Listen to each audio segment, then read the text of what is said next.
Natural star नानी एक ऐसा नाम है जो हर रोल में जान डाल देता है। और आज की वीडियो उन्हीं जैसे पावरफुल एक्टर्स की उन फिल्म्स के बारे में है जहां सिर्फ एक्टिंग ही नहीं बल्कि कहानी, सस्पेंस और थ्रिल अपने पीक पर है। सोचो, अगर जिंदगी एक थ्रिलर फिल्म बन जाए, हर मोड़ पे सस्पेंस हो, हर चेहरे के पीछे छुपा हो एक राज, और हर कहानी के एंड में आए एक ऐसा ट्विस्ट जो दिमाग हिला दे। तो आज मैं लेकर आया हूँ 5 धमाकेदार साउथ इंडियन थ्रिलर्स और वो स्टोरीज जो आपको शॉक कर देंगी। तो तैयार हो जाओ, क्योंकि अब शुरू होता है सस्पेंस, शॉक और सिनेमा का असली गेम। सोचो, तुम एक ऐसे शहर में हो जहां हर दिन एक ही तरह की जिंदगी चल रही है। तुम्हारे आसपास के लोग अपनी जिंदगी जी रहे हैं, लेकिन एक दिन सब कुछ बदल जाता है। दशहरा सिर्फ एक एक्शन थ्रिलर नहीं, ये एक कहानी है दोस्ती, बड़ले और अपने अपने रिश्तों के बीच की जंग की। कहानी रिवॉल्व करती है धरानी नाम के लड़के के आसपास, जो अपने दोस्तों और परिवार से जुदा हुआ है और अपने गांव में रहने वाले एक आम लड़के से बड़ा कुछ बनना चाहता है।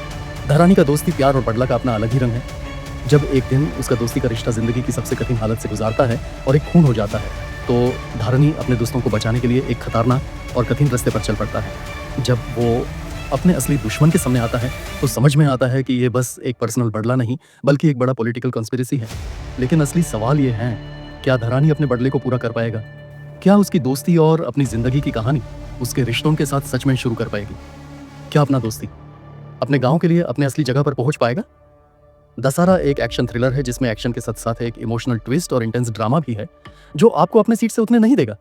जब तक आप सोचोगे कि फिल्म का एंड कहां जाएगा, तब तक आपकी सोच को नए टर्न्स मिलेगा, और जब एंडिंग आएगी तो आप खुद को उसकी कहानी में उलझा हुआ पाएंगे। दशहरा एक ऐसी कहानी है जिसमें बड़ला दोस्ती और अपने शहर के लिए अपना सब कुछ लगा देना है। नमस्ते मम्मी। लुंगी उठा के लल्लू पंजू को कूटने का और नशा उतरते ही क्या हुआ पूछने का। सोचो, तुम एक ऐसी लड़की हो जिसे अभी अभी ये पता चला है कि तुम्हारा फियांसे एक एक्सीडेंट में मार गया, पर कुछ हफ्तों बाद तुम एक ऐसे इंसान से मिलती हो जिसे तुम्हारा मरता हुआ फियांसे बिल्कुल वैसे ही दिखता है। जेंटलमैन सिर्फ एक सस्पेंस थ्रिलर नहीं, ये एक ऐसा खेल है जिसमें प्यार, शाक और धोखे के बीच एक पतली सी लाइन होती है। कहानी रिवॉल्व्स करती है कैथरीन और आयशा नाम की 2 लड़कियों पर, जो 2 अलग अलग लड़कों से प्यार करती हैं, गौतम और जे। गौतम एक शांत, समझदार और काल्म बिजनेसमैन है, जबकि जे थोड़ा शरारती और केयरफ्री है। लेकिन जब एक एक्सीडेंट होता है और एक लड़का मार जाता है, दोनों लड़कियों की जिंदगी में अंधेरा छा जाता है। लेकिन यही से कहानी शुरू होती है। कैथरीन एक दिन एक ऐसे आदमी से मिलती है जो बिल्कुल उसके मारे हुए फियांसे जैसे दिखता है, पर वो खुद को जे बताता है। क्या ये वही गौतम है जो वापस आ गया है, या फिर ये जय है जिन्होंने अपनी पहचान बदल ली है?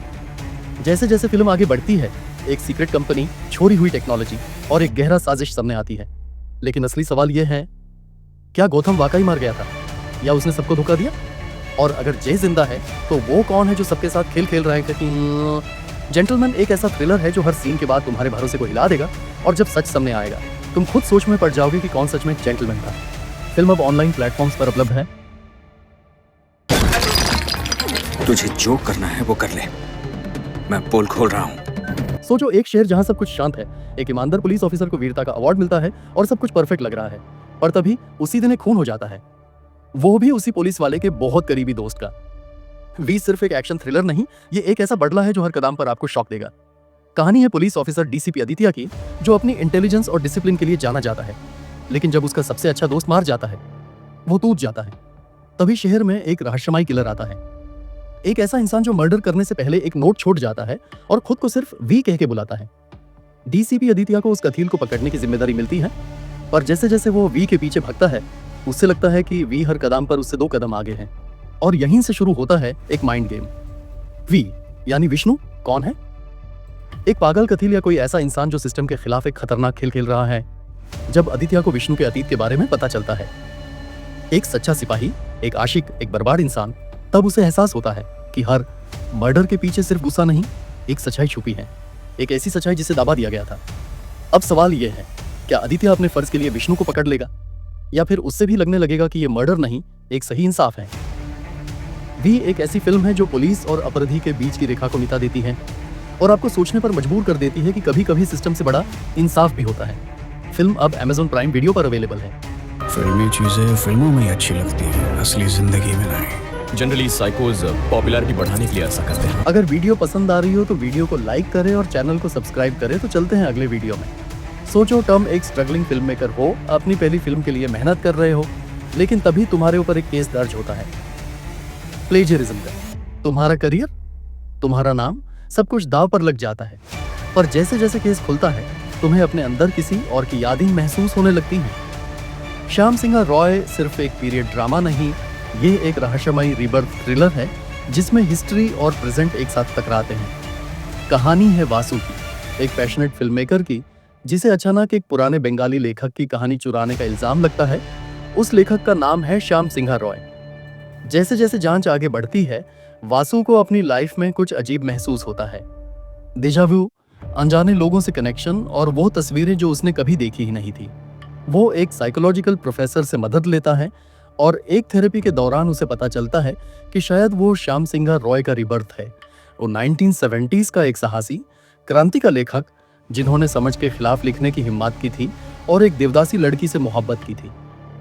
पर असली ट्विस्ट तब आता है जब वासु खुद बंगाल जाता है और उन जगह पर जाता है जहां श्याम जिया करता था, और वहां उसे वो सच्चाई मिलती है जो उसकी जिंदगी बदल देती है। अब सवाल ये है, क्या वासु सिर्फ एक फिल्म मेकर है या फिर वो सच में उस लेखक की दूसरी जिंदगी जी रहा है? क्या उसका प्यार, उसका दाढ़, उसकी मौत सब कुछ फिर से दोहराया जा रहा है? श्याम सिंह रॉय एक इमोशनल, विजुअली ब्यूटीफुल और थ्रिल से भरी फिल्म है जो आपको अंत तक बंधे रखती है और ये सोचने पर मजबूर कर देती है कि क्या आत्मा कभी सच में लौटती है। हम किस सन की बात कर रहे हैं? 1969। सोचो, तुम एक खामोश शहर में रहते हो जहां सब कुछ नॉर्मल चल रहा है, लेकिन कुछ लोग अपने अतीत को भूलकर नए जीवन की शुरुआत कर रहे हैं। एक दिन एक खौफनाक मर्डर हो जाता है और तुम इस मर्डर के बीच खुद को फांसा हुआ पाते हो, क्योंकि इस मर्डर की कहानी तुम्हारे अतीत से जुड़ी हुई है। हाइटी द थर्ड केस सिर्फ एक मर्डर मिस्ट्री नहीं, ये एक ऐसी थ्रिलर है जिसमें रहस्य, सस्पेंस और शॉक का शानदार मिक्सचर है। कहानी है एसपी अर्जुन देव की, जो एक तेज तरार इंटेलिजेंट पुलिस ऑफिसर हैं। एक दिन एक हाई प्रोफाइल मर्डर हो जाता है और अर्जुन को इस केस को सॉल्व करने की रिस्पॉन्सिबिलिटी मिलती है। जैसे ही इन्वेस्टिगेशन बढ़ती है, अर्जुन को लगता है कि कुछ और चल रहा है। केस सिर्फ एक सिंपल मर्डर का नहीं है, इसके पीछे किसी बड़े कॉन्स्पिरेसी का हाथ हो सकता है। जब अर्जुन अपने पुराने दोस्तों से कांटेक्ट करता है तो पता चलता है कि ये मर्डर एक बिगर स्कीम का हिस्सा है। इन्वेस्टिगेट करते करते अर्जुन एक ऐसे केस को समझने लगता है जो उसके पुराने सीक्रेट्स को भी खोलने पर मजबूर कर देता है। जैसे जैसे इन्वेस्टिगेशन आगे बढ़ती है, अर्जुन को समझ आता है कि ये केस सिर्फ एक पुलिस इन्वेस्टिगेशन नहीं, बल्कि एक पर्सनल जर्नी है जिसमें अपनी गलतियों और सीक्रेट्स को समझना ज़रूरी है। लेकिन सबसे बड़ा ट्विस्ट तब आता है जब अर्जुन को पता चलता है कि ये केस उसके अपने पास्ट से भी जुड़ा हुआ है और इस मर्डर के पीछे का असली किलर अर्जुन को ही अपने टारगेट बनाता है। क्या अर्जुन अपने पास्ट के साथ डील कर पाएगा? क्या वो इस खौफनाक सच्चाई का सामना कर सकता है या फिर वो अपने खुद के सीक्रेट्स के चक्कर में उलझन में फंस जाएगा? हिट्टी द थर्ड केस एक इमोशनल रोलर कोस्टर है जिसमें सस्पेंस, ट्विस्ट्स और एक इंटेंस इन्वेस्टिगेशन का परफेक्ट कॉम्बिनेशन है। जब तक आप सोचोगे तब तक मूवी आपको अपने साथ ले जाएगी और जब एंडिंग आएगी तब आपका दिमाग हिल जाएगा। फिल्म अब थिएटर्स में अवेलेबल है। सर, इन क्रिमिनल्स को जेल के 10 फीट के सेल के अंदर होना चाहिए या फिर धरती के नीचे 6 फीट गड्ढे में।